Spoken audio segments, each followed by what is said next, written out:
Channel. আশা করছি সবাই খুব ভালো আছো। আজকে হচ্ছে শনিবার সন্ধেবেলা। এইগুলো কাটা হয়েছে কারণ কালকে আছে আমাদের বাড়িতে নবান্ন উৎসব। এটা ক্ষীর বানানো হয়ে আছে। এই জিনিসটা কি? ওটা ডাল ভেজানো আছে বড়ার জন্য। আর ওই চালটাতে হবে, চালটাতে পায়েস হবে। ও এই যে এখানে চাল গুঁড়ো শুকাতে দেওয়া হয়েছে, এটা দিয়ে কালকে হবে নবান্ন বানানো। টাকা এদিকে তো ঝুটিটা দেখা।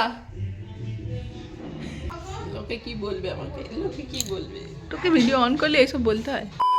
আমরা এখন যাচ্ছি আমাদের পাড়ার ঠাকুর মন্দিরে। আমরা বাড়ি থেকে নিয়ে এসেছি এবছরের প্রথম নতুন চাল, বাতাসা আর কলা আর ধূপকাঠি। ওগুলো আমাদের কাছ থেকে পুরোহিত মশাই নিয়ে নেবেন আর আমাদেরকে দেবেন প্রসাদ, কিছুটা ফল আর অল্প নবান্ন। প্রথম মন্দিরে যেহেতু পুজো অনেকক্ষণ আগে হয়ে গেছিল, সেই জন্য ওরা বাইরে প্রসাদ নিয়ে এসেছিল আর সেই জন্য বাইরেই সবাইকে প্রসাদ দিচ্ছিল। আর এখন এসেছি আমরা আমাদের গ্রামের আরেকটা শিব মন্দিরে। এটা আমাদের গ্রামে খড়াইচণ্ডীতলা নামে পরিচিত। এখানেও তাই আগের মতনই সেম জিনিস হবে আর আমাদেরকে প্রসাদ দেবে। এই হলো মন্দিরের ঠাকুরটা। চলো, প্রসাদ নিয়ে নিয়েছি, এবার যাব বাড়ি। মা এখানে প্রথমে ঠাকুরকে নবান্ন দিয়ে দিয়েছে, এখন যাচ্ছে হরিতলায় নবান্ন দিতে আর বসুমতীকে দিতে।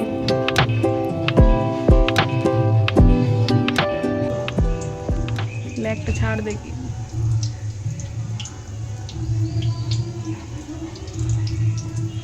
এখন কলাই ডালের বড়া ভাজা হচ্ছে আর এখানে বেগুনি ভাজা হয়ে গেছে আর ওই সাইডে বাকি সবজিগুলো সেদ্ধ করে রাখা হয়েছে, ওগুলো ভাজা হবে।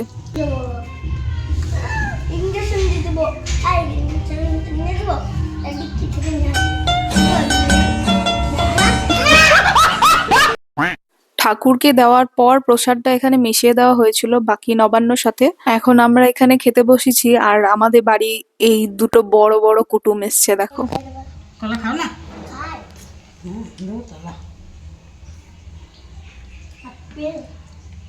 সব দেবো। আমাকে দেয়নি রে। তুই লাড়িস না। আরে মাহি, কেমন লাগছে নবান? ভালো? আমারটা ভালো নয়? খেয়ে নাও, খেয়ে নাও, ভালো খেয়ে নাও। একদম পরিষ্কার হওয়া চাই পাতাটা। হ্যাঁ, পরিষ্কার। মাহি একদম পরিষ্কার করে দিয়েছে। কলাটাও খেয়ে নাও এবার। না না, খাও খাও, ভালো খেতে হয়, খেয়ে নাও।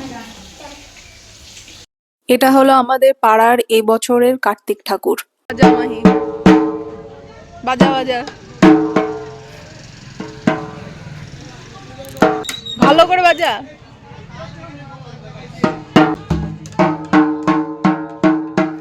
প্যান্ডেলের ভিতরটা কিছুটা এরকম ভাবে সাজিয়েছিল, বেশ ভালো লাগছিল দেখতে।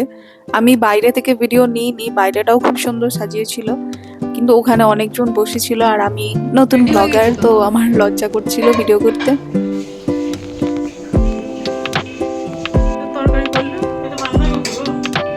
আর কি বাকি আছে? সামনেই আর মাত্র কয়েকদিন পরই আমার দিদির বিয়ে, সেই জন্য আমি এখন বসেছি ওর বিয়ের পান পাতার ওপরে কলকা করার জন্য। আসল পান পাতায় করিনি, কারণ আসল পান পাতায় করতে গেলে তো এখন থেকে করে রাখলে হবে না, সেই বিয়ের টাইমে করতে হবে আর তখন আমার কাছে টাইম থাকবে না। আর আমি এক জায়গায় কোথাও দেখেছিলাম যে এরকম পিতলের পান পাতার ওপর কলকা করতে, তো আমার খুব ভালো লেগেছিল জিনিসটা। সেই জন্য আমাদের বাড়িতে যেহেতু পান পাতাগুলো ছিল, তাই আমি ভাবলাম যে কেন না এটাতেই ডিজাইন করি। আমি মুখে পিল অফ মাস্ক লাগিয়ে কাজ করছিলাম, কেউ হাসবে না কিন্তু।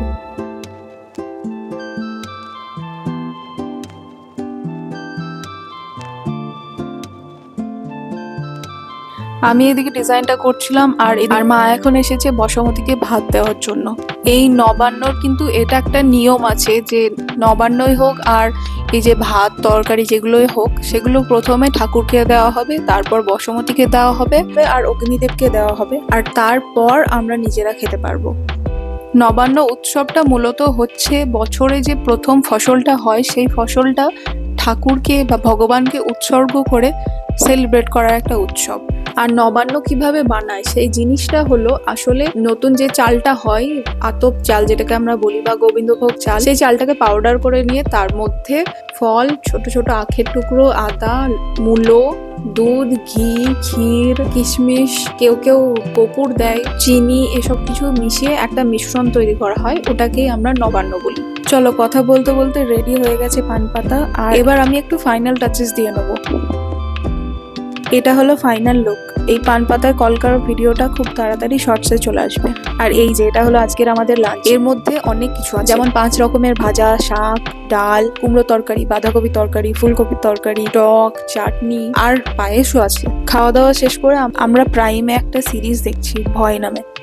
যেহেতু বিয়ে খুবই কাছে চলে এসেছে আর আমাদের এদিক থেকে নিয়ম আছে বরযাত্রী আসলে বরযাত্রীকে টিফিন দেওয়া হয়, তো সেই জন্য আমরা এখন বসেছি টিফিনের বক্সগুলো বানাতে। যেই বক্সগুলো মিষ্টি দোকানে পাওয়া যায় সেই বক্সগুলোই, একটু বড় সাইজের।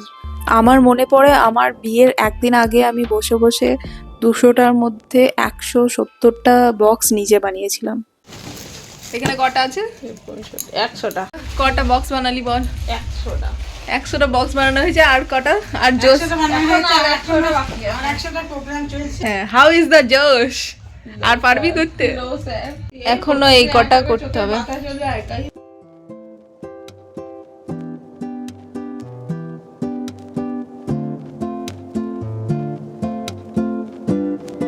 চলো এখন আমরা আমাদের কাজটা কমপ্লিট করি, আর এই ভিডিওটা আমি এখানেই শেষ করছি।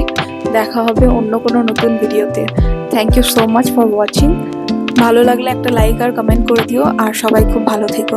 বাই।